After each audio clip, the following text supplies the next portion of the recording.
What's up, y'all? Welcome to Let's Talk Stories. We are here with our special guest today, Willow James, and we are going to be talking about her story, The Last of Spring. We've got our story team here at One Brilliant Arc. We have our founder, Jared. Hello. And we have... disembodied voice today. Yes. I am the talking Jay And then today.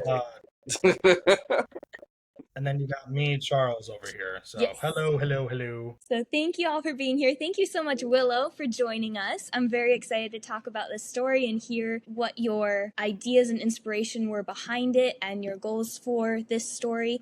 So we'll start with, why don't you just tell us who you are and why you started telling this story? Well, hi, I'm Willow James. I'm an aspiring author working on trying to publish my first book, The Last of Spring, as she mentioned. What inspired? So, to be honest, this completely came from a dream. And I know that sounds cliche, but I legitimately woke up one morning from the dream and I couldn't get it out of my head. And I started texting my best friend about it.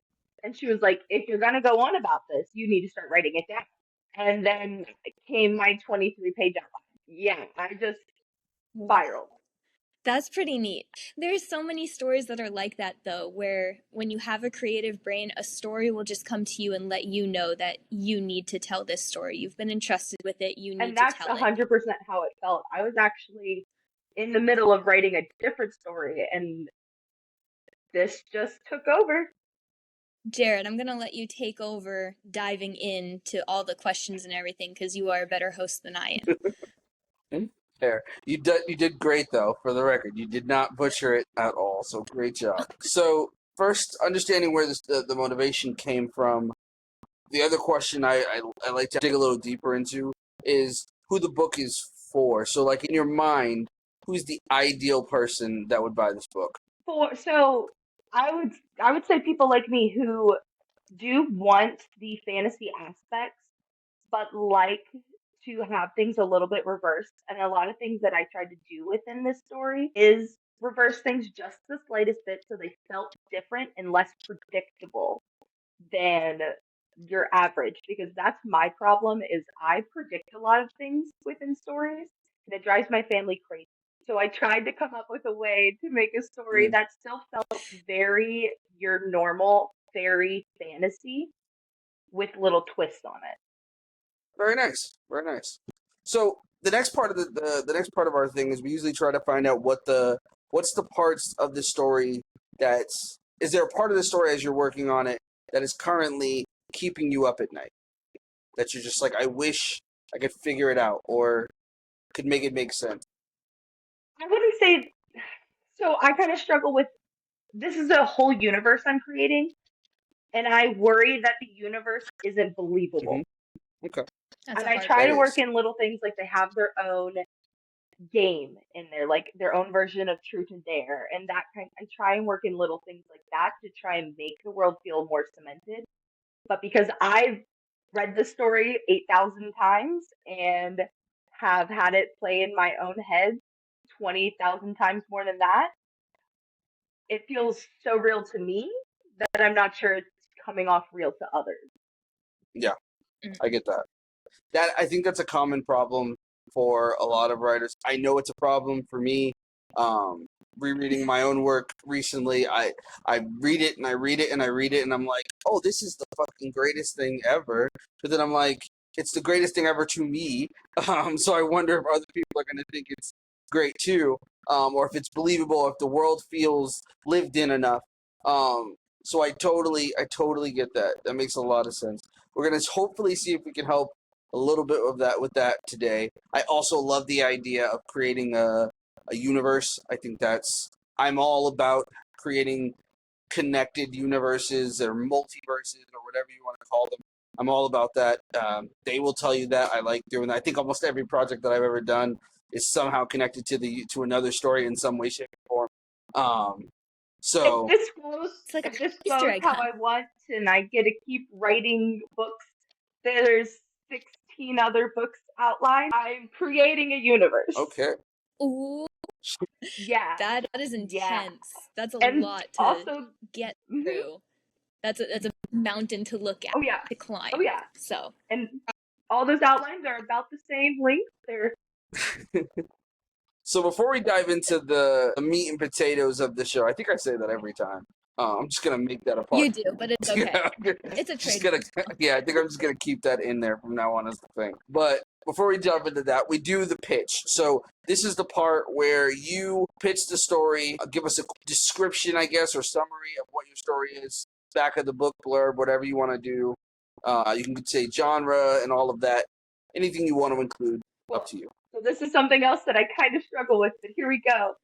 So The Last of Spring is a romantasy that has a touch of darker tones to it. It's definitely an adult book. There is some spice involved. It starts with the main character, Zyla, who is living your average normal mortal girl life.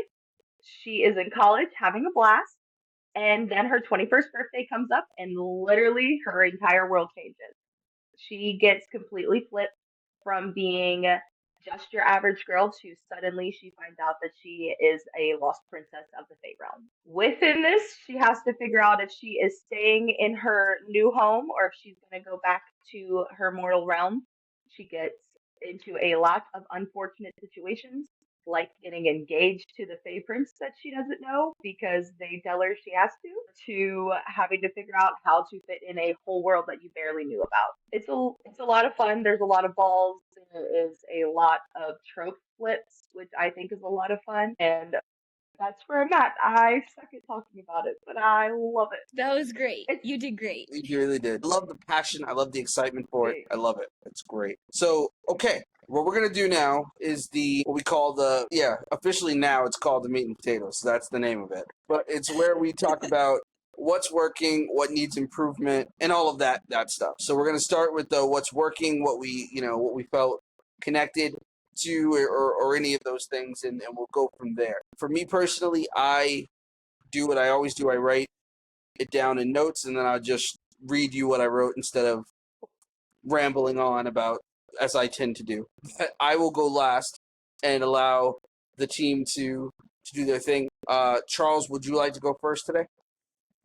So first of all, by the way, on your comment and concern of a realistic world, I thought this was very interesting because and forgive me about names, I've said this before in previous episodes, I'm really terrible at names.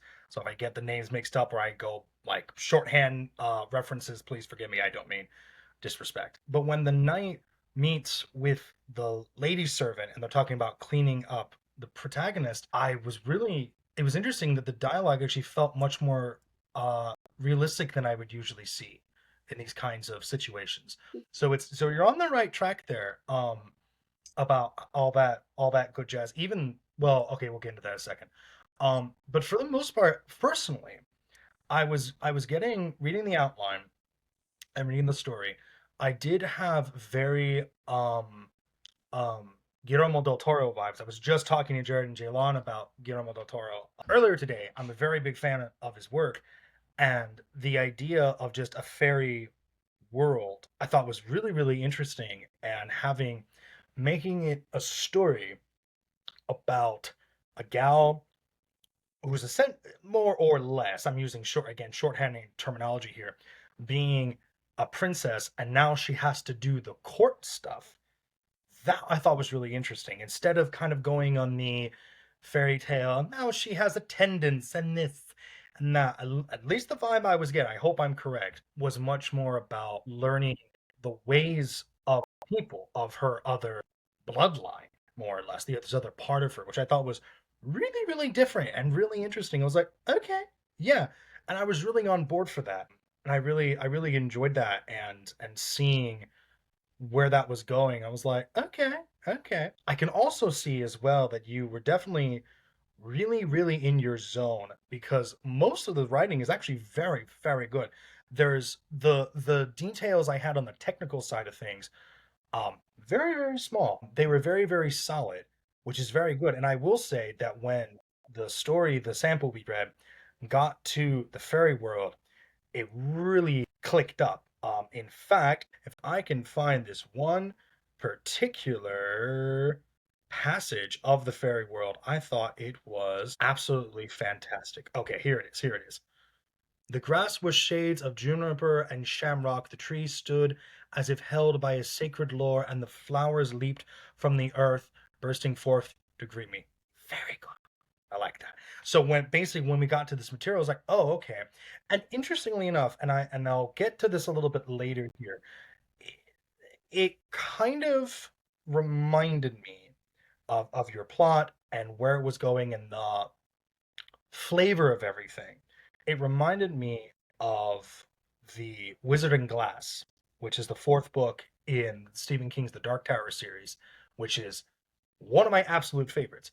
But the reason I bring this up is when I read that book in high school, I really, really got into this fantasy world, this kind of pseudo fantasy, old west kind of world. These different phrases and these different kinds of mechanics of everything, and just kind of sitting in there was very, very interesting. And reading, even, I guess, for lack of a better term, sex ball chapter, if I'm correct in that terminology, it actually did remind me a little bit of that series, where there's not an equivalence, but there is a song that basically equates harvesting of farmland with harvesting like children, birthing children. And it's a little sexy, it's a little grounded in reality of the world, and that's what that reminded me of. And that's no small compliment, by the way, coming from me. So I really enjoyed what the plot is, because it did have the kind of those Del Toro vibes I really dig. I think the writing is very solid. If you gave it to me, it would be editing, but nothing on the technical side was really like, yeah, it was pretty in good shape already. And I was really curious, saying like, okay, I wonder how this is going to develop. So you've given me the menu, and I've seen the picture on the menu. You've given me the ingredients on the menu, and I can smell it from the kitchen. And I tried the appetizer, but I am curious to see more of what the main dish will be from the sample, which is pretty solid. But I do really really appreciate and enjoy this more, instead of uh, college gal gets to live out her fantasies. It's college. It feels more like college gal learning about a whole different world that she belongs to, and the natural craziness that comes to mind. Which, by the way, loops back to my main point, that I think you're on the right track of making something realistic by making the people realistic. I think, yes, it's interesting for mechanics about having different versions of games and different courts and traditions. This is all interesting, but at least for me, having the people feel very real, all that stuff more interesting. And just by this little sample of these two courtesans having to clean up this gal made it on that right track. So I think that was what was really working for me. And I'm very, very much into fantasy, so this isn't just Thank you outsider's so much. perspective. Um, My wow. name is Tropes. Wow. The one thing that I wanted to say is you said it felt like it clicked in when you hit the fantasy realm. I did that on purpose. I wanted the writing to feel a little more relaxed, casual than it was. And then when we hit the world, it gets prettier, it gets more elegant. And I'm so glad that came across, because that's one of those little things that I wasn't sure was really going to register that I just tried. It definitely came across. I will echo what Charles said, that I felt from reading the beginning of the story to when she entered the Fey realm. I wrote down in my notes, it felt like your writing style came into its own, and the tone felt right. Your phrasing, your prose was much stronger. Your unique voice shined through a lot better. It was the difference between, for me, what I would feel like reading a high school paper versus reading a full fantasy novel written by a skilled author.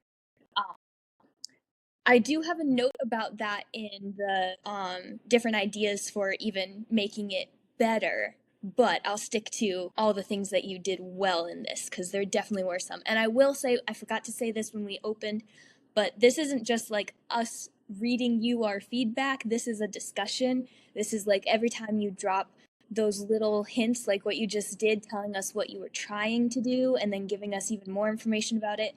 It's a collaboration, it's a brainstorm together, and it's a conversation that really gets us to where we want to be. So Great. feel free to interrupt and jump in whenever you need to. Because yeah, it's not just supposed to be us as editors talking. Going back to your writing is very good. All of your character physical descriptions were very creative and vibrant. They made me very happy. And that is hard to do because character descriptions are, if I'm being honest, from a writer perspective, they are the bane of my existence. And you just did a really great job with it. You made so many characters that I could instantly picture, but it wasn't just generic descriptions that I had heard before. And the part where the prince is described as a s'more over several paragraphs, and then suddenly Zyla's realization and she's questioning if she's still drunk, that was peak. I really loved that. That's something that gets brought up again later, and when it's something that was like cemented in such a mortal way, what kind of treat would you think is so mortal besides a s'more? This is true. This is true. Another thing that I thought was realistic and endearing was the mother mixing up phrases because she's not a native speaker of the language. So her saying someone is smarter than he is good instead of too smart for his own good. That was endearing to me.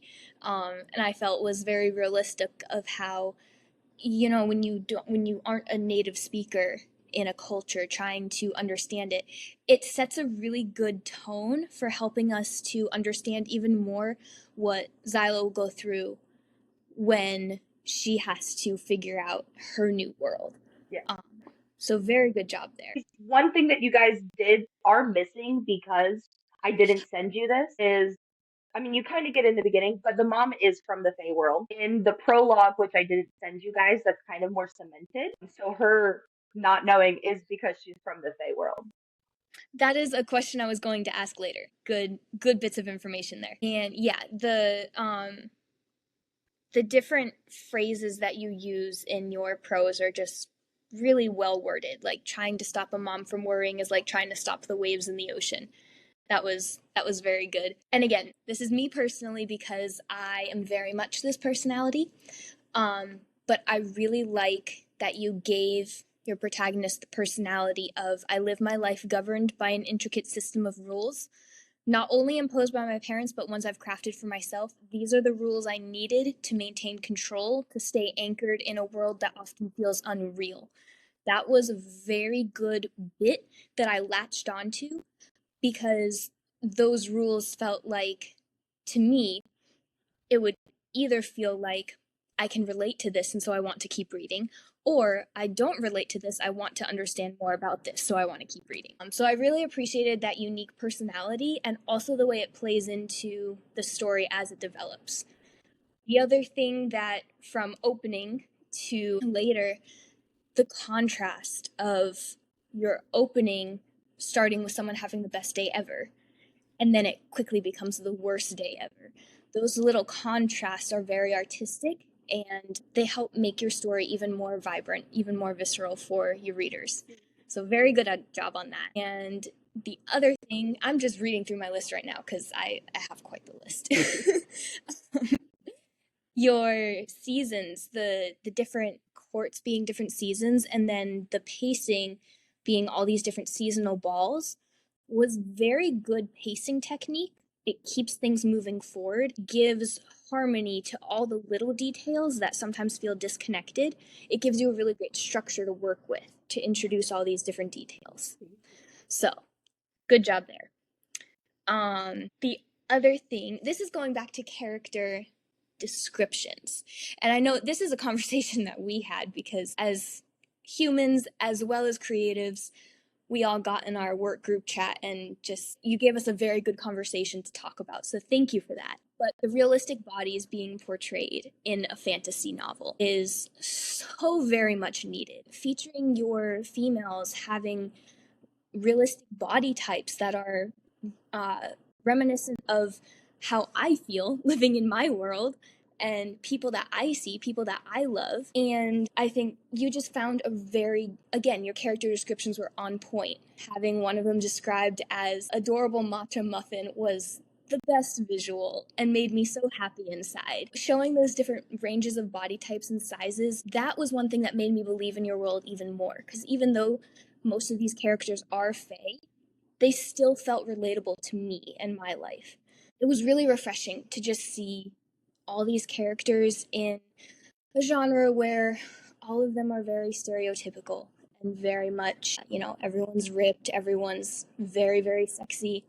And I think I will say one note that Charles and Jared had more of a personal thing to speak to, so I don't want to take over. There's definitely a need for body representation for females and also for males, because I'm sick and tired of reading all these unrealistic male standards in fantasy. So, very good job paving the way there. You're doing brave If I get all and 16 necessary books, things. there is other male body representation going on. I just have to go marketable for the first. Because publishing. You heard it here first, people. You gotta show support for these writers that are redefining all these toxic standards. The last thing that I will say, this is going into not just the beginning, the 10K words that we got as our introduction, but also the summary that you gave us. I felt that your plot twist and your world building and all the strategic information you revealed about characters and the politics of your world were very solid. I mean, they're summaries, so there's only so much that I can say 100%, but I thought that you had a very good instinct of, you don't learn everything about a world all at once, and you drop in very strategic details spread out over the entire book, and the plot twists were very good. The twists in your tropes were awesome. It made me excited to see it. So yeah, and another thing, this is a note to other writers out there, myself included, because this is something I can pick out in other books, but I have a harder time writing in there myself, so very good job on this. Letting your characters believe lies or make simplistic assumptions and then be proven wrong. That's a great way to immerse your readers in the whiplash that your characters are feeling. So again, just giving that immersive engagement of making your reader say, oh, I know what this feeling feels like, is very good technique. All right, I am done rambling. Jared, you have the floor. Okay, so I'm going to start with some prefaces first. First, I mean to say this every single time, but I always forget. But all of this is subjective, and it's really about taste and what people enjoy. So I say that just so you know that. Second thing I will say is that this particular genre, I like fantasy, fairies and fae and things of that nature have never really been my thing. I've been jaded by A Court of Thorn and Roses and things like that, so I'm very jaded by that. So keep that in mind. However, that doesn't play any part in my stance here. I understand. Totally terrified to be compared to Akatar, so I totally understand. Thank you. Okay, so the last thing I'll say too before I jump in is I think I'm the only one on the team who didn't read the outline. And the reason why I didn't read the outline was because I wanted to read the story as if I picked up this book and I was reading it, I wouldn't have the inside knowledge of what was going to come. I just wanted to take it in as a reader and just see how I feel and what I thought. So if any of my critiques are kind of answered later on, just know that I didn't know it because I didn't read the outline. So, but yeah, just wanted to say that. So starting in what's working, what worked for me. First, your narrative voice and character perspective. Your voice is confident and accessible from page one. There's a real clarity in how you present Zyla's internal thoughts and her worldview. Even when the story is doing exposition, it doesn't feel overly formal or distant. We're always anchored in her, and that made the whole reading experience feel personal and intimate, and it felt like we were talking to a close friend the entire time. And I really dug that. I always like that. That's one of my favorite things when I feel like I'm talking to a friend when they do it, especially when it's first person type of thing. I enjoy that. Also, there's a very natural rhythm to your sentences. It didn't feel overwritten, a flaw of my own in my work. So the fact that you did not do that I was jealous, and I will learn from you in this case on how to do that. I will also state too technical editing stuff, you will never hear it from me. I'm not a technical editor. I am more of a developmental editor, so you will always hear my thoughts on, the story, the characters, the plot, the theme, that kind of stuff. So just know that going forward. There was room to breathe, that's a hard balance to strike, but you nailed that, and you showed that you have incredible range. So I was very, very pleased with that. Emotional foundations, a family and belonging. The birthday scene with her adopted family really shined for me. The fact that the only question I really had was, and I guess I'll ask you now, her adopted parents, were they black? Correct. They are. Okay, I wanted to make sure. So, yeah, representation is always important to me as an African American. So I'm always, when I see stuff like that, it jumps in. I'm like, oh, okay, that's an interesting thing. Cool. All right, cool. So anyway, moving on. Sorry. It was a tender scene filled with sensory details, the smell of the berry cake, the playful sibling moments, the layered affection between her and her parents. It was all just, it felt like home. That moment did for me, or a home that I would like to be a part of. It didn't feel like my home because it wasn't like that, but I sure as hell wish it did. It was one of those moments where it felt like that. They were comforting and they were very vivid. The emotional grounding mattered because it gives the fantasy stakes more weight. It made me feel like, oh, she has, beyond just, even when I didn't know where it was going, I was like, okay, if this is gonna be what I think this is gonna be, she has stuff to lose. She has people that matter to her. That means something to me, and it made it feel more real to me. I didn't just root for the characters because they were powerful. I rooted for them because they had family and they had things that mattered, including her friends, which I'll go into a little bit more as I go. But the next thing that really got me was the rules as a thematic device. The three family rules don't go alone at night. Don't go alone at night. Don't go into the forest on a full moon. Never drink wine. They're a beautiful device, and I'll go into why I think that they really matter later. It was memorable. It was easy to track. It carried an immediate dramatic tension. It's one of those things where it's like when you tell the character, when you put it to the audience, don't do this. If I don't know if you've seen the movie Gremlins before, but so like in the movie The Gremlins, we all know that the whole, well, maybe not Jalon, just kidding, Jalon, but no, but Thrown under the bus again for being a culprit. It's okay. With Gremlins, there's that you get the constant rules about don't feed them after midnight, don't get them wet, and so you make it very clear to the audience that there's a very real reason why we don't want to do that. And later, and in this story, we do understand, although we didn't see all of the reasons why these things are there, it automatically triggers that in my mind of like, oh, this is important. This is something that we need to kind of keep track of. I need to know why. I want to go in the woods and the full moon at night. Why can't she do it? That kind of thing. So I thought that was really, really cool. As far as your prose go, your sensory prose in the fantasy realm, when we did transition, everybody mentioned this before, but when we did transition into that world, your descriptions came alive in this incredibly different way. It went from this mundane, and when I say mundane, I don't mean it in an insulting way. It's just more of a. It felt like you're watching a movie where a person goes into a book or they go into a thing, and now suddenly everything is, the set design is beautiful and it's remarkable, and it's not just a campus. So being able to kind of see that in the writing felt really, really good. I liked that. You have a well-defined world as far as how it looks. I suck at seeing things in my mind when I read. It's really hard for me. Well, I can't. I don't see things in my mind.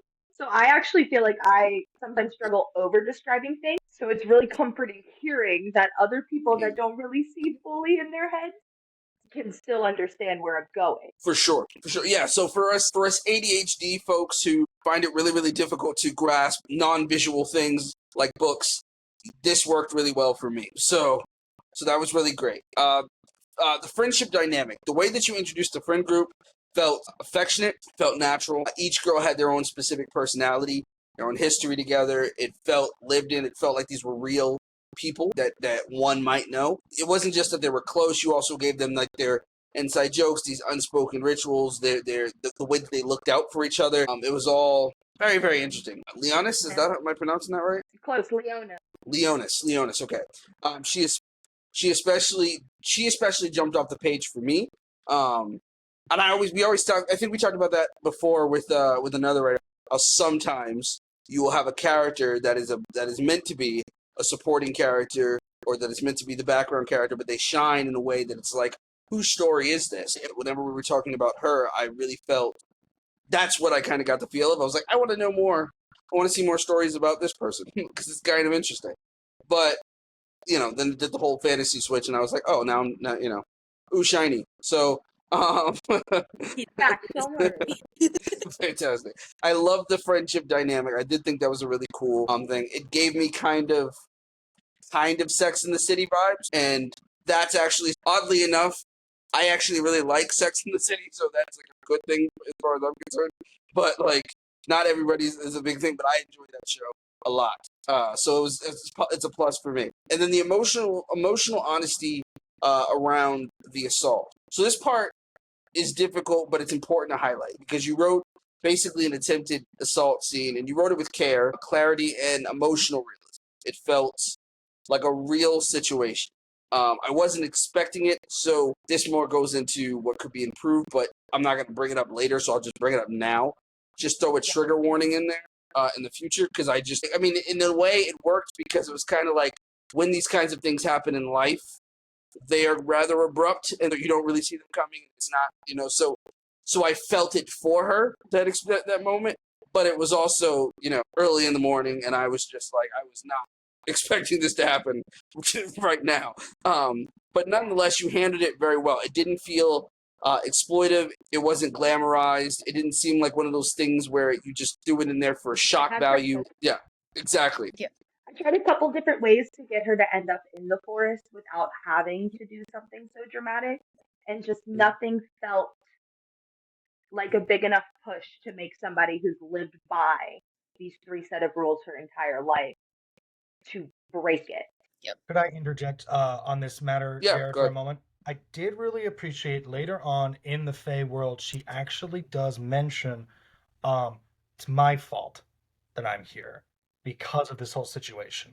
And I thought that was a really interesting idea that I felt wasn't just a plot device to get her into a place, but I also thought it meant something emotionally as well, carrying the pain of the situation into the drama and potential more pain in the fantasy realm. So I actually thought that was very the trauma comes up a sharp couple different times thread throughout it, and that was kind of my pull to it. Is I needed something, and this, unfortunately, as much as I didn't want to write this kind of scene, it was unnecessary for her character development. Makes sense. Yeah, I agree with that. And I had similar thoughts when I was reading it. I was like, did this scene need to be here? Is there another way that she could have gotten to the forest? And then I thought about it, and I said, no, this felt, as sad as it is, it felt like it worked the way that it needed to, and it did what it needed to do. So I think that was fine. I agree with Charles in the sense of there is a proper emotional fallout. There's the panic, the self-blame, the rawness, and I think that it was all handled with empathy, which I think is so important. I will also say that I imagine that this was a hard scene to write, and so I want to affirm at how well you managed the emotional complexity of it.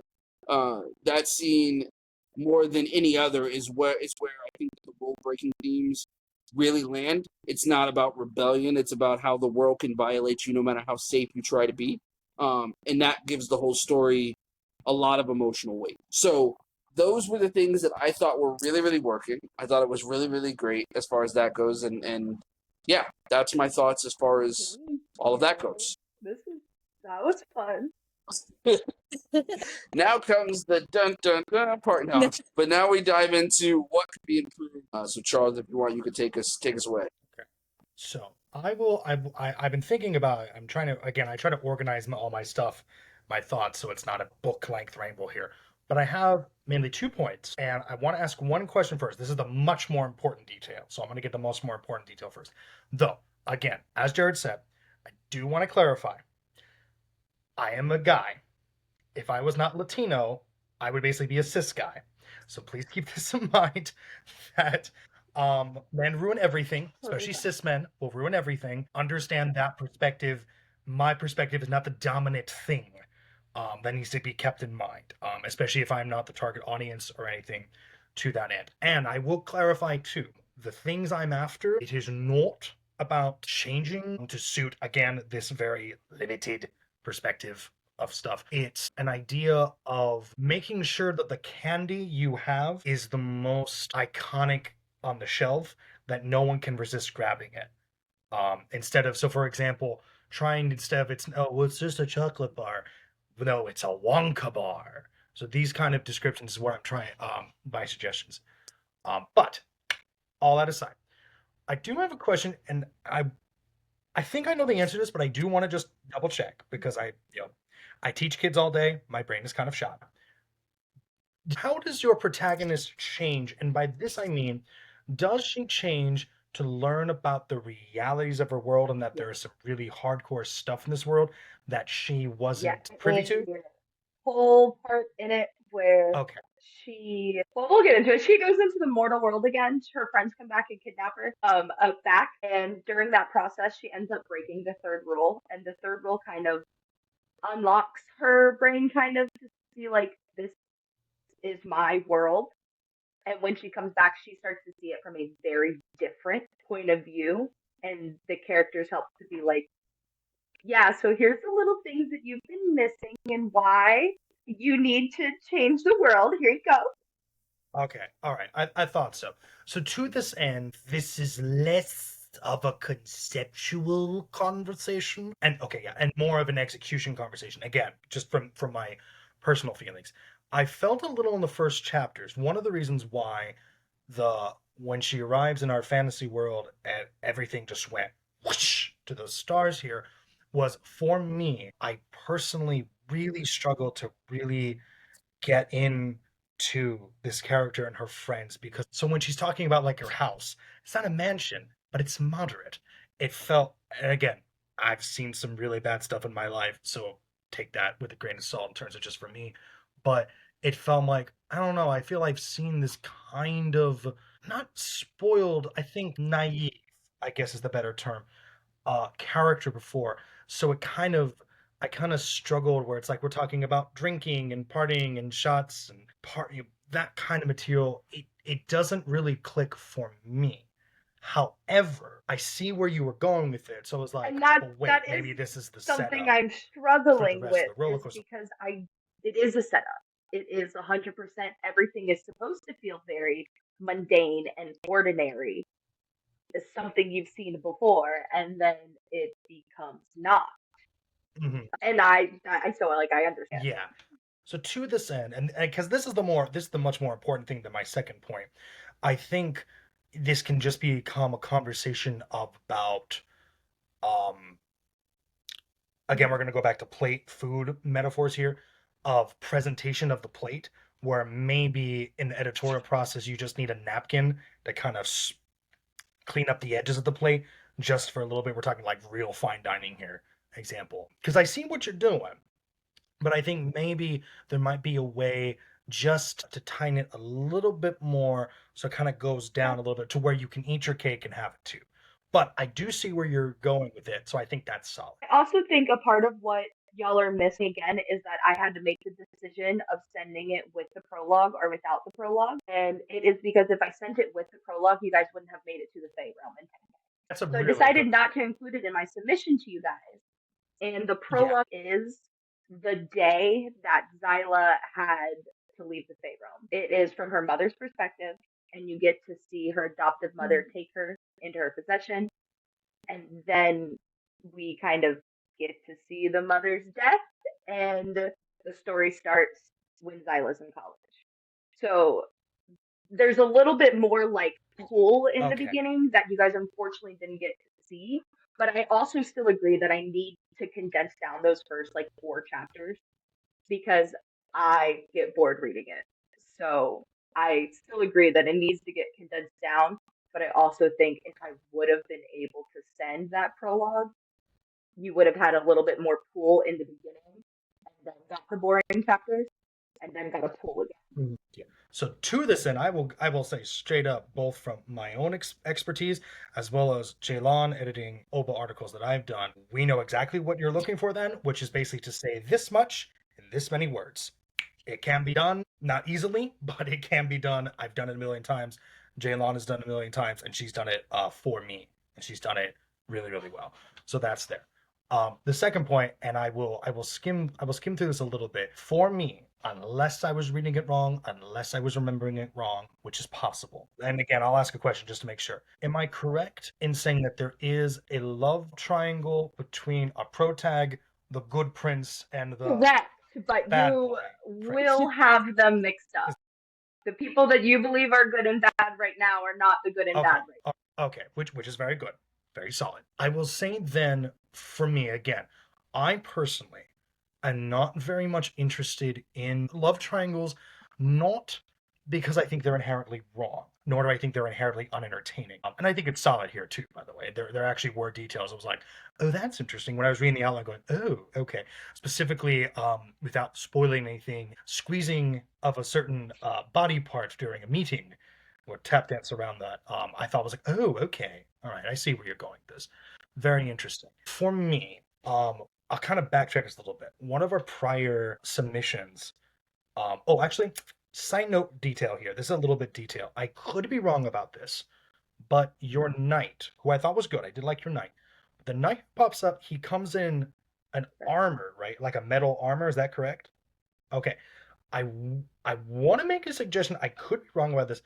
Aren't fairies very weak against metal and That depends steel? on the world you're using. I'm currently using where all of the species involved are weak to silver. Okay, all right, all right. I want to make that sure because I loved the idea, but then I was like, wait a second. Because I think the fairy stuff, the reason I bring this up is not for going, folklore says this. It's not that. I just loved playing in the fairy court. And part of the fun of that is those kind of rules that fairies have. So I was curious about that. But back to my main point. We had gotten a submission that had, I believe, was a little of a satire on certain fantasies, and that story did too have a knight that came that whisked the character away, and that's fine, a coincidence, that's there. But there was a detail that I had in the back of my brain that I felt the love triangle element was good, it was solid, but I felt personally I needed the princess to be at least in my imagination, again, maybe this is just me, a little bit different in the framing of their presentation of the physicality of them, because I feel I respect you, so I will give you the straight dope, as it were, that I feel I see a lot of times in these kinds of stories very skinny, very pretty, very clean shaven characters, and they're all very hot and they're all very approved by the worst people in Hollywood kind of forms, and they go do the nasty. For me, it doesn't necessarily hit with me. So I would say something that didn't quite sit with me is I really do like your idea about switching of who was good and bad. Totally saw it. I'm totally into it. Go for it. But I felt, and again, unless I was reading it a little wrong, I wanted the princes again to have a physical flaw to where it wasn't just their hot bodies that maybe she was into, but something like, oh, hands, like texture of their hands or fingers, something a little bit more intimate. Which, to this end, by the way, I think the whole sex ball thing is pretty neat. I want to clarify, this is not a prude thing. I thought the whole sex ball thing was A, pretty hot, but B, I did think was very interesting. But, and again, this is just me. I wanted a little bit more difference of just them being like Conan the Barbarian-esque gods of their built physique. I think it'd be a little bit more fun and entertaining if a lot of the sexiness came from belonging and an intimacy. Not to say romantic, not romantic, doesn't have to be romantic, but sense of different kinds of descriptions of their fingers or different kinds of descriptions of their eyes. Like maybe they have a perfect forehead but kind of sullen eyes or something. Just a little bit more intrigue there, just because I feel I've seen a lot of hot characters bang a lot, and I think you can do really well because you're already saying let's shift things up, shake the bottle and see what happens with the drink. I think you do really, really well of also experimenting on that end, where instead of the fairy people looking, usually how we picture fairies, give them a little bit of spice of not just making them uglier or deformed, but the way she sees them as well. And again, maybe I'm misreading something. That's totally fine. Again, a dude. Maybe I'm missing something here, but that was just a thought I had, that I think you can plus up your story by, you've already taken the step to be different here, take a step and be different in this direction as well. That's it. Oh, No, by you the go way, for I it. did want to throw out there. Oh, I'm sorry. I just wanted to compliment you one more. There was something I did read I absolutely loved, which was when the knight says, "Are you drunk?" and he goes, "No, you're drunk." I was like, that was really good. That made me laugh. I forgot to mention that before. Oh, by the way, bless the magic. That's really good. I like that. Please stick with that. I really like What I All was right, gonna say I'm was, done. you do get a little less of that since you did only get my outlines, and like I said, get a little descriptive. Theros is definitely a little out of your normal, but I also did try and stick to the more appealing of the men because I'm trying to go traditionally published, and so I was thinking of marketability in that sense. So that is why the first man description is very like he's the hot. Mm-hmm. But it'll get a little away with that. With it. But I was thinking marketability on my men. Okay, so my final point to that end is, Yep. I understand that that's a tricky marketing thing, because part of me goes like, screw the marketing, but it's So to this end, you're running on the right track. So I'm just saying that keep going, keep pushing further, so we can eat our cake and have it too. I would say then maybe what you can do is he can be hot, right? But maybe he can be okay. This is a weird example, right? So everyone knows back in the day, everyone wanted to bone Brad Pitt, right? Everyone wanted to bone Brad Pitt. He's very classical, normal, white guy. Huh, Brad Pitt, right?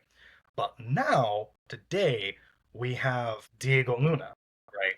Mexican, different kind of mustache, different kind of hair, different kind of eyes, different kind of skin color. He's still hot. He's still sexy, but it's a different brand there. So maybe what we can kind of compromise, if you want to like satisfy my point, is maybe instead of going for traditional, we can go for spicy flavor. Why do I always use food metaphors? I don't know why. But maybe it's because then you have a hot guy, but it's like, a different kind of hot guy. Even, this is weird, but bear with me here, even if his nipples are differently colored, that could be like a fact. And I know it's like everyone just went, he just said that. I know, but No, I like anything it. to kind of just be a little different while you can still have people going, oh my. So that would be my suggestion. But you're on the right track. I'm sorry, Jalen, I said nipples. Yeah, now I am completely thrown off. Moment No, never thought I'd hear this from Charles, but I like it. I really appreciate what you were trying to do with the opening, where like the first few chapters are written in her naive voice, because it shows so much the difference between her character arc once she does enter her story arc. When she enters, like, everything is pressing in on all sides and she has to make these tough decisions and become the person that she's meant to be. I will say, and this is kind of going into what Charles was saying, where like you have this much time because readers are so lazy and have the attention spans of goldfish, and so you need to condense some things in order to get to the exciting parts. So I will say with the opening, I felt like I was left wondering a little too long why it was important for me to understand this character and her life. And I did get it. I started getting it once the rules started coming up. It started clicking in my head. I was like, oh, this is a character I want to pay attention to. I want to understand her, or I want to know her story because I understand her. But just something to keep in mind, and this is for any writer out there who can gain anything from this, it's something I need to be told, because as you said, Willow, when you are trying to edit your own thing, it's so hard because it's in your mind. And so once you've read it enough times and you've played it in your mind enough times, your perspective gets all kinds of wonky and you kind of just need an outside perspective. I do too. I am an editor. I cannot edit my own stuff. But just keep in mind, when you ask readers to spend a lot of mental energy understanding and remembering a bunch of details about characters right off the bat, they need to be enticed in in a way that they immediately can decide it's worth it. So, for example, every time you give a bit of a little detail of history about the character or a little bit of information about her world, tie it to something that she either experiences, something that she sees and then her train of thought starts thinking about it, or an action that she does. And if your detail cannot fit into something like that, then it needs to go. And that's just going to help you keep rolling along a lot better and help your readers get to, as Jared would say, the meat and potatoes.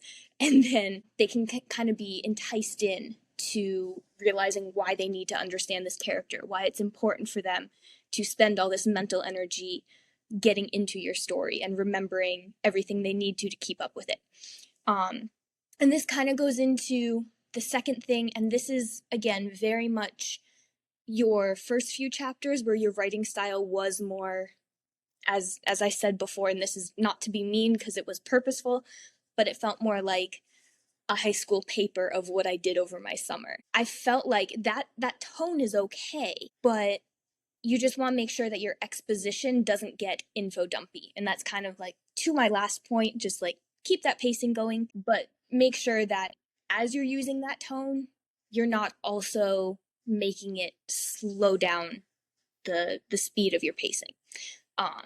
Again, once you get into the Fae world, your voice really comes into your own. And so now, like when I always read it, I read it one time just to like stay in the vibe, and then I'll read it a second time to make notes. So reading it a second time, I was even more bummed because I was like, oh, but I know how great she can write. For what that's worth, that's out there. Another little detail I caught on my second read through was Zyla was saying that her dream is to own a plant nursery because she wants to spend more time with plants than with humans. And this is personal to me because I am an introvert with extreme social anxiety. So if that were me, I would not find myself comfortable going out and drinking and partying at bars and meeting up with strangers. I would probably even, relatively speaking, a group of 4 friends feels very large and unattainable for me. So this is more of like, I can understand that this is my experience, and a character can be different, and there can be different truths that are true at the same time, if that makes sense. But just keeping in mind that consistency. Until you said that, it didn't really click in my head that that could be setting her up as an introvert, because it was meant to be a setup for her court, because she later has plant powers and that kind of Okay, stuff now, where she can make them grow and things like that. I never, because I knew that that's what that was for, I didn't think of it ever being a setup as her being an introvert. So that just clicked in my head, and I could see that. I understand. That's super awesome now that I know where you were going with that detail. So now I would say change that a little bit. Keep it as is, but word it as, instead of she wants to spend more time with plants than humans, word it as she loves surrounding herself with plants and she loves seeing that in her space. She loves the life that she feels from them, because that immediately makes me think, oh, extrovert. She gets life from outside things. So could I add something to that, Jilan? Yes. By the way, I totally forgot to mention the plant thing. I thought that was fantastic. I am always on the lookout for a way that what a character wants and dreams about is so much more different and interesting than what Hollywood and television has forced me to believe. So that, fantastic. I loved it. To this end, another option you can do is have her be, I prefer plants to people, but for today, I'm going to try to go a little crazy just to try something new and treat myself for my big 21, which thusly can lead to other emotional problems for what comes after. So, which is all to say, you can go with Jaylon's suggestion, you can go with mine, but what's to say is you don't have to break everything down. You can just kind of form it in a different wavelength. All the sand's in the sandbox. You just get to experiment with building it into different towers so it makes a whole castle. The other thing, this is kind of going back a little bit to talking about your consistency of tone in your prose, but this is within your first few chapters. So when we're still in that, we'll call it her naive tone. it started out where she's talking about her family and loving her family and having the best day ever.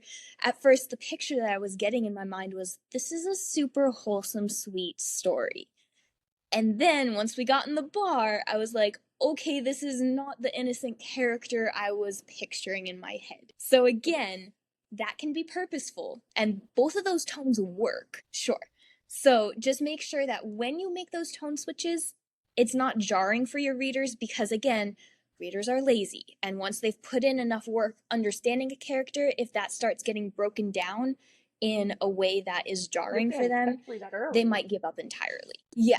So again, both tones work. You just have to kind of mesh them, experiment with different ways to mesh them, and make sure that the flow makes sense and you kind of ease someone into that.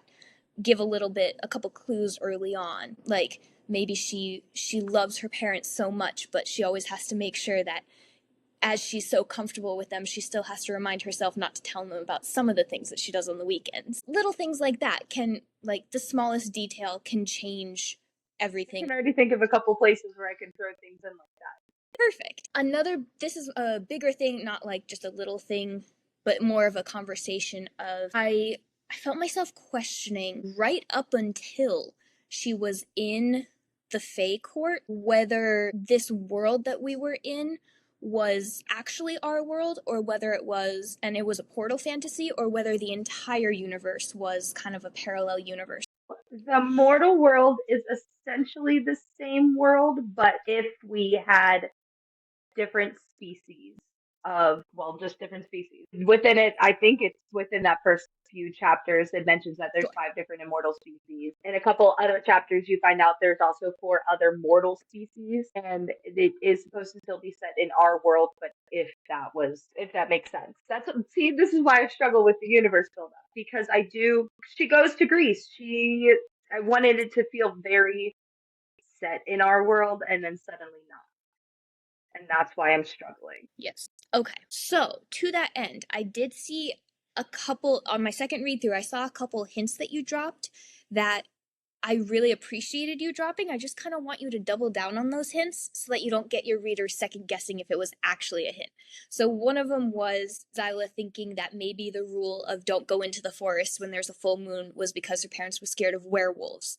So to me, I was like, this could either be a hint or it can be their parents are just superstitious. So find a way to make it so that when readers start catching these hints, they know that they don't have to second guess if they're reading it right. The second one that you can play with was, I did really like when she was traveling into the Fae world and, your mind is racing, you're trying to figure out what's going on, and she was like, please don't let this be the Fae world, because she knows the lore, she knows what that means. So something like that is really great, even if you could have, maybe she and her friends are talking about a myth that they grew up with, but they talk about it as if it's an actual historical event and less of, it's just a scary bedtime story that, got into the nursery rhymes. Just little things like that might give you different ideas, spark your inspiration to give us a little hint that this world is just slightly different from our own, so that we can understand the universe that we're in when we're developing the setting in our minds. These are two quick things and then one more conversation thing. Jared and Charles might have a different feel about this. This was me personally. I felt like there were a couple moments where she was having conversation with Bae, and I loved, again, the aftermath of such a realistic, it's very sad, but it's very realistic, and I want to say it's good because it's realistic, because it gives weight to the fact that this kind of tragedy does happen. But when she was assaulted and then the aftermath of struggling with that, and Bae was helping her through that, there may have just needed to be a couple more hints that, she was still scared of being kidnapped because she feels so safe with Bae. And she says that she feels comfortable with Bae, but just keep in mind, like, she's still been yoinked out of her existence into a different existence. So just kind of connect those two different trains of thought better, or even better, point out the fact that they are so different but somehow they're existing at the same time. That can make someone feel even more like crazy for being in this experience and, otherworldly, completely overwhelmed, not knowing what you think or feel because you have so many conflicting things that are, again, true at once. That was one quick thing. Another quick thing, there was a moment where the king, when he glared at her, he bewitched her, which, again, super cool. But then I started questioning. I was like, I have a hard time making myself stand out as assertive in social situations as it is. I don't think that if I was bewitched, I would be able to storm out of a He's throne not the room. one doing it. It's set up to make you think he is, but he's not actually the one doing it. Okay. Yeah. Okay. So again, this changes things. These conversations are really great because we really get down to let's actually make this story better instead of, as Charles said, like these are all these different opinions of, something that's subjective anyway. So great. Okay. I love that. Last thing I'll say, and then I will turn it over to Jared. Personally, I cared more about seeing her reconcile with her family and watching that character arc than ever seeing her friends come again. So this is just me personally, but I felt like from the first few chapters, I really developed an emotional attachment to everything she was leaving behind, to the love in her family. And I mean, you mentioned it in your summary chapters, but having to deal with understanding who kidnapped her and which life she wants to be in, which life she should give up. I really want to see you lean into her wrestling more with her identity, with the love of her family, and then all these fae people that she's supposed to feel kinship to. So that's just me saying, if I have to choose who shows up later, I would love it to focus on her family. But again, this is like, Dang it, we have to wait I until debated book 2. between who was coming for her, because I feel like it actually would make more sense that her family came for her because they're from the world. But not to give plot twist to the end, but if you read the last few chapters, certain things happen to the friends that could not happen to the family members because they're already in the realm. I see. I see the which is why, yeah, they get saved for book 2, but book 2 she goes back and brings them back. That's a whole part of what I have planned out is she goes back. Okay. All right. So the main thing I will say then is just continue leaning into what you've already set up because it's very good and I want to see more.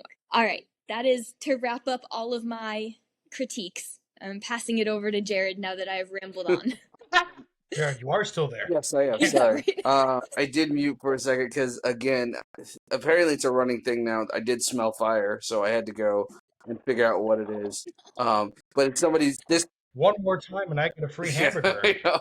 Ironically, somebody was barbecuing next to him. That's what that was. But yeah, little backstory for you, Willow. I had a house fire in the middle of a podcast a few weeks ago, so it's been kind of a thing now. I am having the worst time, but it's fine. It's fine. It's all fine. So I mean, so for me, I'm gonna say there's only 4 things that I really thought about what could be improved from my perspective. So they're a little bit more detailed, but this is the part that really excites me because keep in mind all of these suggestions are just suggestions or things that I would do if I was to be a developmental editor on this. These are some of the things I might suggest or things we might play around with as ideas. But nothing like whatever. Also keep in mind, again, I say this for the listener who is still here. I didn't read the outline, so maybe some of this stuff is answered later. Or my other teammates may be a little bit more cool and hip and in the know than I am when it comes to some of this stuff. So I'll start with the first thing. I'm going to speak gently here, but I'm also going to, because I know how personal the story feels to me in the sense of where it comes from, but I also am going to be honest and because I think that there's a sharper version of the story that's just waiting to break through. So the first thing is exposition versus momentum. The opening pages, to me, they leaned heavily into backstory. So it was, adoption, family dynamics, childhood reflections, and to me, it really, you said it yourself, it was the boring chapters, as you called it. To me, it just slowed down the narrative a lot. The best way I could put it is it kind of felt like a prologue wrapped in chapter 1 closed. So for me, the suggestion I would have, and this really comes from more than writing prose, I have more of a background in screenwriting. So for me, it's always about how do I get to the exciting stuff or the action as quickly as I can so that people are here. Obviously, with a book, you have more real estate to cover, but you can hold back a little. Let the action start a little bit sooner. You can drip in that emotional history through the scene as we go instead of before then. So whether that be, you talked about in the prologue, we get to see the death and we get to see all of that kind of stuff. There's no rule that states that you can't. I've read stories where you can show us in the first chapter that kind of stuff right from the beginning, and then in the middle of that chapter, you can say, you could start off the chapter with a then as the title type of thing, and then a now, and then we're going to that kind of, or something like that. But something that makes me say, "Holy shit!" Like 7 years later, what the hell is going on here? Right. Yeah. I like those moments. I think they're always fun. I did notice that when I was reading it, my initial thoughts were, something bad better happen to this chick or I'm going to be really pissed off. Good. So, and then, she got assaulted. So I was like, that felt bad. So it was like, well, that's not exactly what I had in mind, but at least I get the point. Okay. Jumping off of what you're saying, Jared, I'm sorry. I'm saying one more thing and then I'm really shutting up. But I had it written down in my notes, and then this is what Charles threw me off with the nipples comment. If you opened the story with her, because when you started mentioning that she lives her life by rules, that felt like such a powerful character trait that's central to your theme that I would latch on to. That is a great way to just hook readers into your world, into your story arc. I would almost start with showing her breaking a rule that she's never broken before, or showing one of the rules that she tells herself she will never break, because that would immediately say, I am pulled into this story arc, the full circle moment of like, she starts with the best day ever, ends with the worst day ever. You can also set that up with your story arc and the theme that goes from the very beginning to the very end. Okay, I'm done. I like that. It makes me think too of the idea of, it also makes me think of the comment that Jaylon had about the parents, and when she goes from being with them to the whole club thing. And I think the fact that she has the 3 rules that her family give her, but she also the vibe I got from her is that she lives her life in general by rules. And so you can even make that as a statement that one of her rules is that there is, there's family Leah, and then there's, everybody else Leah. And she never lets those 2 things cross. I think that's a really cool element. Like I said, the rule element, as I said, I'll dig into more when we talk about thematic stuff, but it really, really stuck with me the most. So I really, really, really liked that. Moving on to the second thing. Tone and genre transition. So the story began to me with a very light coming of age tone, and I know this was on purpose now, but at the time, the story began with a very light coming of age tone with college life, parties, internal monologue, and then it pivots into this high fantasy kind of world where, like, vampires exist, shapeshifters exist, all of these things, and it felt rather jarring to me because, in a way, I guess the clues that I should have picked up on, I didn't pick up on them. And so to me, it kind of felt like, oh, this is these 2 are gonna laugh at me, but this is like one of these One Tree Hill OC moments that I love so freaking much, because I love my melodrama. And then all of a sudden it was like, oh no, there's shapeshifters and other stuff. And I just was like, what world am I in? What's going on? And in a way, I think that can work really well. But I think that the key there is to bridge that. I think give me more mystery early, more cracks in the reality, more eerie tension, to emotionally prepare me. If the rules are there, let us feel the danger behind them sooner. Even if you don't tell us exactly what happens, if you do it, give us some kind of clue as to how that happens. Another thing I think too, playing into your strengths of your prose, because when you say that I'm assuming based on what you've said, it feels like she has that part of her mind that knows this world is not triggered yet, right? Okay. So with that being the case, and the way that you write the prose when she's in this fantasy world, I think you can even have little cracks in her reality. It's almost like if somebody has amnesia and you have like those little blips of like your memory. You could have her describe a mundane moment with a really, really vivid description that kind of comes out of nowhere, but it's like when we do see that switch up, it's like, oh, wait a minute, that might be why. And when we do find out, it's almost like she doesn't remember any of this stuff. It's like, oh, that might be why she was bleeding that in here and there. You can even have moments where if there are vampires, if there are shapeshifters, you can have them seen earlier without us knowing or without her fully knowing what she's seen. So like you saw it, but you didn't know you saw it. And then it kind of comes back later on and it's like, oh, that's who that was, or that's why, or somebody even says something that's kind of weird to her, like maybe a vampire asks to, tap a vein or something weird like that. Out of ordinary seems kind of odd, but then later on it comes back and it's like, oh, that's what they meant and that's what's going on. I love those moments because it's the one thing I've recently discovered is that I hate surprises, but I love being surprised by story because I'm like you in that way that I usually figure out what's going to happen before the end, long before the end. And so when a story can make me say, I thought it was going that way, but it went that way, or they said that and I should have got that, but I didn't get it. When that happens, it's chef's kiss. So I think moments like that will make the transition feel more natural. I've learned this the hard way in the feedback that I've gotten, and even just rereading my this is not a plug, I promise, but reading my manuscript that's going out this year is realizing that I needed to sprinkle in the supernatural elements just a little before you get to that moment, so that it feels more it's less jarring, I guess. So that's what I think about that. The third thing is tropes. So when it comes to the tropes part of this, you're working with you were working with a lot of familiar tropes. It felt like you had the chosen one going for you. You have the mysterious birth parents, the tragic car accident, the hidden magical worlds. And I think that tropes like this exist for a reason. But I think that they have to have a solid twist or some sort of subversion to really bring them back to life.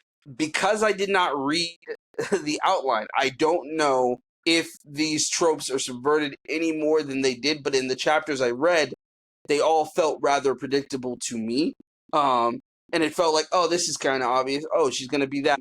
So I had some thoughts about some of these things, and completely disregard them if you must, but this just excited me and I wanted to share them with you. So for the crash, for instance, I thought it would be really interesting if her parents weren't perfect, if they were rule followers who broke away and decided not to and then were killed because of it, maybe assassinated, or even better, if it's parents that do the thing that most parents don't do in these kinds of stories, where they abandon their child not because they have to but because they want to. I mean, at the end of the day, I've always thought it was kind of fucked up, but it's also kind of hilarious when a parent is just like, in a story, when a parent is just like, I don't want to be a parent, so I'm not going to be a parent. It's not the obvious choice, and I think that anytime you don't make the obvious choice, you're making the right one. So things like that, but I think in doing one of those kinds of things, you create a cycle that she's caught into generationally, which I think becomes really, really interesting. For the chosen one trope, I thought, what if she's not chosen at all? What if it's mistaken identity? Now she's forced to rise to the occasion anyway, or maybe she's fated to be a villain, but nobody sees that coming. These are things that, again, you don't have to use any of this, but these are just things that you might consider.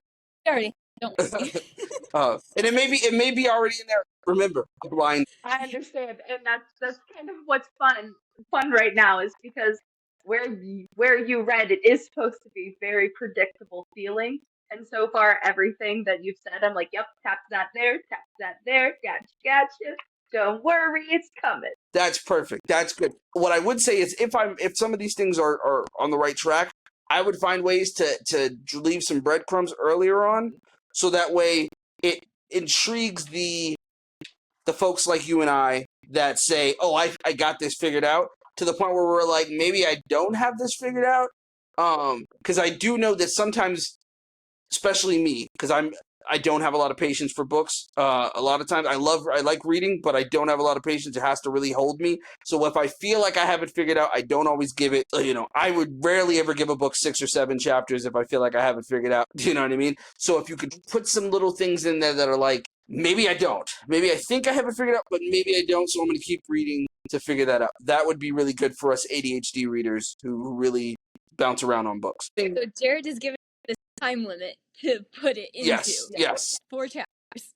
Yeah, exactly. It's the same with me with TV shows, 3 or 4 episodes max, and then I move on. Same with a book. I might give you 5 chapters to really hook me, but if you can't do it by then, I'm I I'm out. totally agree. That was my struggle with the 10K. Is like I felt like, and that's exactly what I'm reading. Is that I felt like the first few chapters are weaker, and you guys are 100% cementing that they're weaker. They need condensing. They need breadcrumbs. They need more intrigue pulled into them. But it's why I wish that you guys could have gotten to read more of it, because it does get different.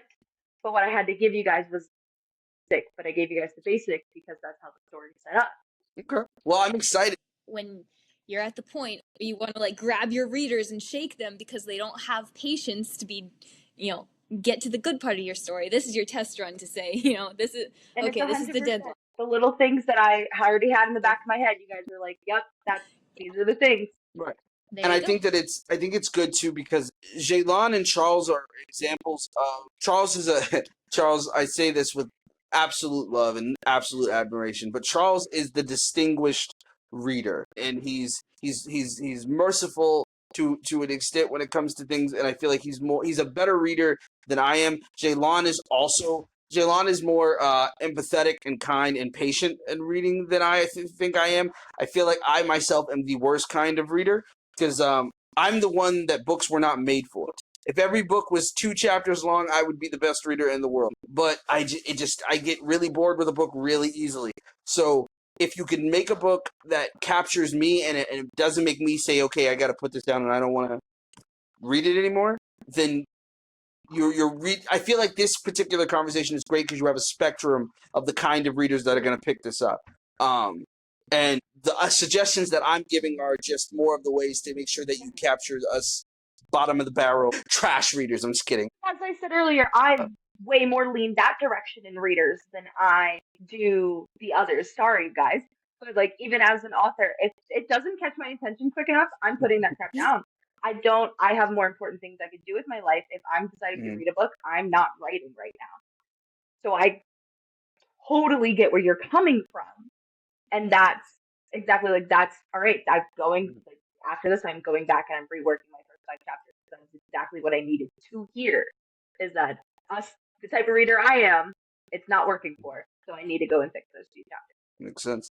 Okay, so the last thing I'll say about this before we jump into the thematic stuff and then we get out of here, the representation and relatability. So this part is personal, and so I say it with care. And this is, I think it was kind of on purpose on your part, and it's also, again, more of a taste thing. But I struggled to connect with the protagonist, mostly because of identity. So she felt like a character that I had seen before, which Charles said something similar. For me, she came off as the girl with a mostly good life who suddenly is swept into a destiny. And because I felt like that, the story just didn't offer the new emotional angle or deeper vulnerability early on, and it didn't pull me in. Granted, as I said, once we were in the world, in the fantasy part of it, and we were getting closer to that part, I was like, oh, there's something here for me to latch onto with this character. I think I can relate. It doesn't mean that you need to change who she is. I would say I would dig a little deeper into what makes her story necessary. What pain is she hiding? What cracks are already there before her world breaks open? If we can feel that, if I can feel that, I'll follow her anywhere.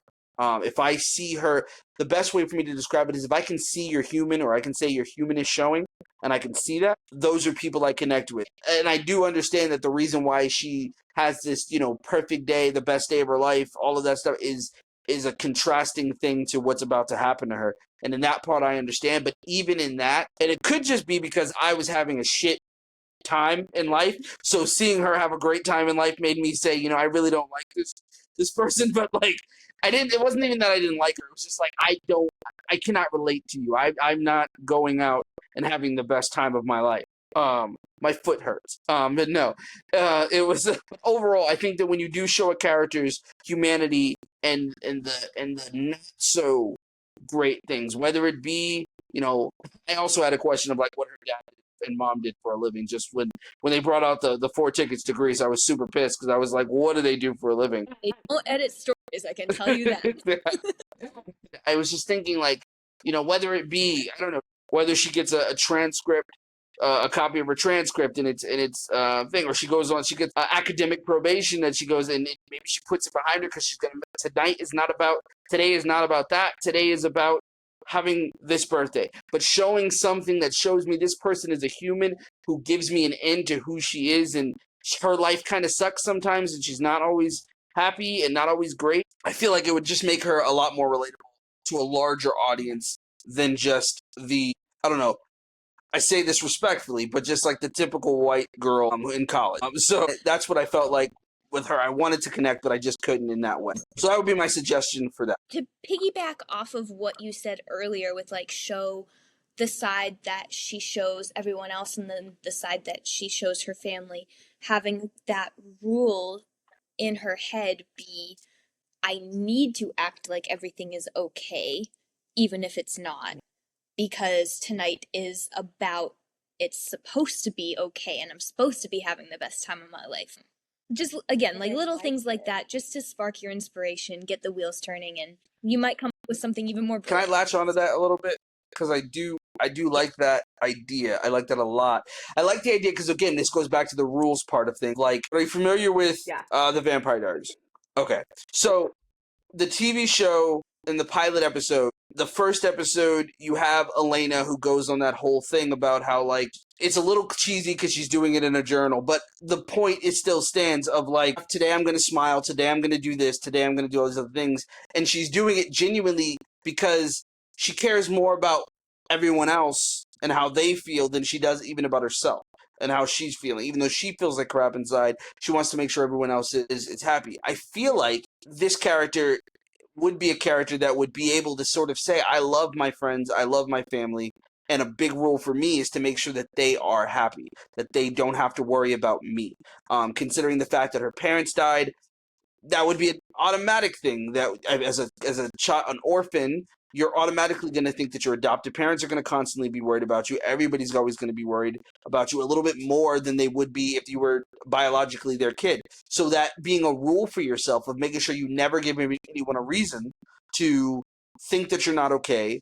You're always kind of shouldering that responsibility, that would be great. So if she does wake up that morning or walks out of class or whatever it is where we start, she has not the worst day, but has a pretty shitty start to her day, but then calls that back and says, okay, my rule number one, I'm not going to make this anyone else's problem. Today is about the birthday, and it's also kind of an endearing quality, the fact that on your birthday you're trying to make sure everybody else is good. When the day is supposed to be about you, that says a lot about her as a character. That within itself would draw me to her in unbelievable ways, because that tells me she's a selfless person. But things like that I think would be really cool to give us that in with her. No, I'm really liking this idea because I also think if I go forward with it, it would help play into that she doesn't feel right in this world. She's putting on the show, but she doesn't quite feel like she belongs there, like we talked about before, where she should feel a little detached from the mortal world. So no, I'm really liking it. Awesome. Okay. So yeah, I love that. This is the exciting stuff. This is in fact the meat and potatoes. So all that said, moving into the emotional lens, what the story was really about underneath the plot, and what's the deeper emotional philosophical truth that's trying to emerge as far as we were concerned. I'd like to get the opinion of Charles and Jaylon before I state mine as to what you guys felt the story was really about underneath the plot, and what were some of the deeper emotional or philosophical truths that emerged for you. For me, it struck me just based on the pitch alone that it felt on a story on not finding oneself, but finding the truth in one's familial blood identity, which I thought was very interesting, which is why, and again, I agree with what Jared said about making it kind of his suggestions on plussing it up, because I like that the story is not about let's go have fun in the fairy world, yas bitch kind of attitude to it. I did appreciate that there was a sense of responsibility to court, to vows made prior, and what are you? Are you human? Are you fae? This or that? And navigating those tricky waters was very interesting to me because again, it avoided one thing that beaded through the entire thing was it was not, excuse me, as much about hooray, I am this. It was am I this? And I think that's very, very good. And I thought that was a really good hook because that's something I really like in general. Not in general, yes, but also with fantasy because I think this is a little bit more of a taste and philosophy detail, but I think it bears repeating anyways. I think fantasy really works when you take the metaphor of the world or dramatic conflict or whatever and make it something as a conversation of something very human.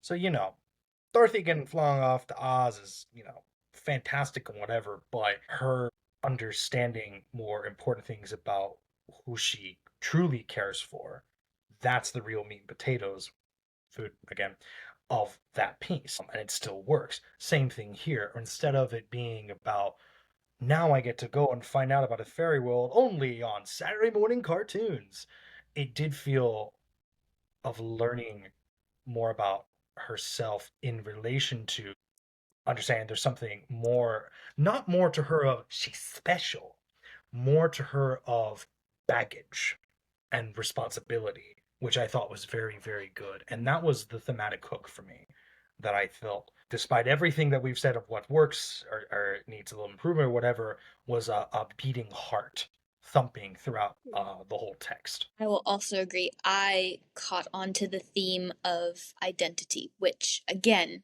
to say the beating heart, as editors, I feel like people assume that we talk about mechanics of storytelling and plot and prose, but the real important part to really have as a solid foundation is your theme, and it has to be something that matters to people. Because if it is, then your story is going to have so much more power that's just inherent to it. You're not going to have to rely on your lazy readers to latch onto a plot. There's going to be something deeper there that immediately draws them in. And it becomes a story that people do need to read in order to feel like they have a better perspective and they've felt healing in themselves. So I saw the themes of having to trust in yourself. I noticed in the summary there's several characters who end up needing to face different truths that they had kind of buried in themselves. Zyla needs to learn how she can move on from the toxic person that she is initially feeling pushed to be with. And I felt like the whole theme for Zyla's character arc could be summed up in a sentence that was said in your summary. But so Jared, I'm spoiling it for you, but I'm gonna read it anyway. We can bleep it out if it's a spoiler for readers. Theros asks her if she still loves his brother, and she says, "No, I never really did. I just needed him then. I don't need anyone now." And I feel like that shows so much the character arc that is dynamic, that is drawing people in. So to our point earlier, again with theme, I want it to grab me from the very beginning of the book because I want to know what the story is actually about. So some of the little ideas that we came up with to make the opening happen faster is also connecting to putting up this theme of an identity crisis sooner, which I think is ultimately the strong foundation that your story has. So definitely lean into that more and make it that through line that you can trace from the opening page to the end of your 16th book. Fantastic. So, I had a different take than everyone else did. I think that your theme, to me, came clear in a line that's earlier in the story, in the chapters that you shared with us. So, before I say that, I'll say this to preface, and I promise this is not a sales pitch of any kind. If there's a real relevance to what I'm saying. So, at One Brilliant Arc, yes, we do editing and we do that kind of thing. But the thing that behind One Brilliant Arc that I stand by and why I started this thing in the first place was because I believed that there's an importance of telling stories that desperately want to be ripped from your soul and shared with the world. And they've been silenced by either other people or by ourselves. And the goal here is to help people to come to a place where they're capable of telling their story that only they are capable of telling.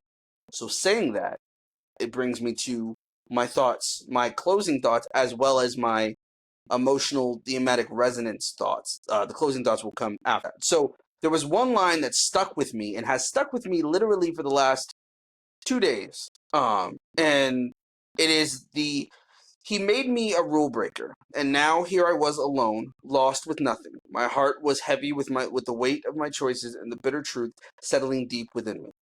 And it has stuck with me because that line, that's your gold. I feel like that is the core of something big. This story, at its heart, to me, wants to explore what it costs to follow the rules, what it means when breaking them becomes the only way to survive. The theme, that arc from obedience to awakening, that's powerful. Right? There's a much deeper story here about fear, safety, inheritance, and becoming something you were never supposed to be. And when you lean into that, not the chosen one plot, not the portal fantasy, but the emotional truth underneath that, it's going to unlock the kind of story that only you are able to tell. And I think that is where your theme really, really lies for me. And that's what really made me excited about the story. It took beyond the fact that, the assault and all that stuff happened. Beyond that, it took me from this girl who is a college girl with a mundane life who's having a great time to know this is a person who is guided by a set of beliefs and a way of behaving, a worldview that is very specific to them. And when it was shattered or she was forced to go against her worldview, it within itself quite literally took her out of this world. It took her apart from the identity in which she thought she had. And I think that within itself is very exciting. It's a thing that I think is also very relatable, because we as human beings hold so tightly to our worldviews, to the way that we believe, the things that we believe. As a person who's had his issues with religion, my thought process on what people believe and how hard we hold on to it, this character in that light. What happens when everything you believe is shattered? What happens when the plan goes to hell? These are questions that I think are baked into this story, and I love every minute of that. What I've been saying the theme of my story is finding yourself in your utter darkness. And what you guys hit on is pretty much exactly what I mean by that. Is she finds herself, she finds her identity, but she has to go through every single loss to she literally will fully unlock herself when she is at her darkest moment. And so hearing that carries, that starts so early that you guys can, I got the goosebumps the entire last bit of this conversation. This has been nuts. I think this answers the question of why this story just became apparent to you. It was laid on your soul, and it was made apparent that you need to tell it. And I think this is why, because there are people who need to hear this to heal parts of themselves that need to be healed. This is really, the fact that you got the goosebumps is the reason why I firmly believe in starting your story with a thematic statement. Because if you start your story with an idea of what you want to say, a lot of people will tell you, theme comes later. You'll figure it out later on. You'll figure out what the story is really about, which is fine. It's not to say that that's wrong, but it works so much better when you know exactly what you want to say to the world from the beginning, and then you tie every single character, every single piece of dialogue, every plot twist is all tied into that idea. It gets really, really exciting. I love when I come across a story where I can say, oh, they knew what the hell they were doing and what they wanted to say to me from the get-go. And in this kind of way, you don't get that very often from a book that's published and already out in the world, because you never really know when the author might have figured that out. But when we're doing this kind of stuff, it's like, oh, no, this isn't out in the world yet. This is still being created. And the fact that you have that grasp on what you want to say already is puts you head and shoulders above a lot of other writers, because most people don't. They're like, I'll figure it out later. Or as filmmakers tend to say, the rule that we shouldn't say, we'll fix it in post. And so the theme kind of comes out like that. And I'm just really proud of you. That's you did a really great job with that. Of course. So the final takeaway, but Charles, we'll start with you with your closing thoughts if you have any. I think the story and the text as it is right now is in the middle of a boxing fight, say round 5-6 of 15. say, maybe even 7, but I think it definitely has a lot going for it that can definitely go to the final round and survive and succeed past that, to use a boxing metaphor here, which is very good. So basically, I think it's in a really good place. Everything is just not finding the vision, grabbing the vision. And I think there's definitely blocks already there to build toward it. Grabbing the vision and shoving it out to the front. Because again, it's the story only you can tell. You have to lean into, let's tell this story that matters and not let the standards of the industry or other people or myself silence the voice that needs to shine through. My closing thought is just thank you for giving us something so meaningful to talk about. Usually when we get talking about stories, we love them so much we end up rambling on and on. Usually these sessions with Let's Fix Stories wrap up in an hour and a half, but we've had so many good things to talk about that it's gone almost 2 hours now. So thank you very much for that. And thank you for sharing this story. Thank you for listening to the responsibility of having to get it out there, having to write it down, having to see it through this boxing match that writing a story is. That is definitely to be commended. I am very proud of you as well. And I'm very excited to see who this story will touch and heal. I want to start off by saying, in full transparency, it has nothing to do with you, I promise. But I wanted to be anywhere else but here at the start of this thing. And at the end of it, it has been the highlight of my day, my favorite moment of the day, and I'm very, very glad that we got to do this.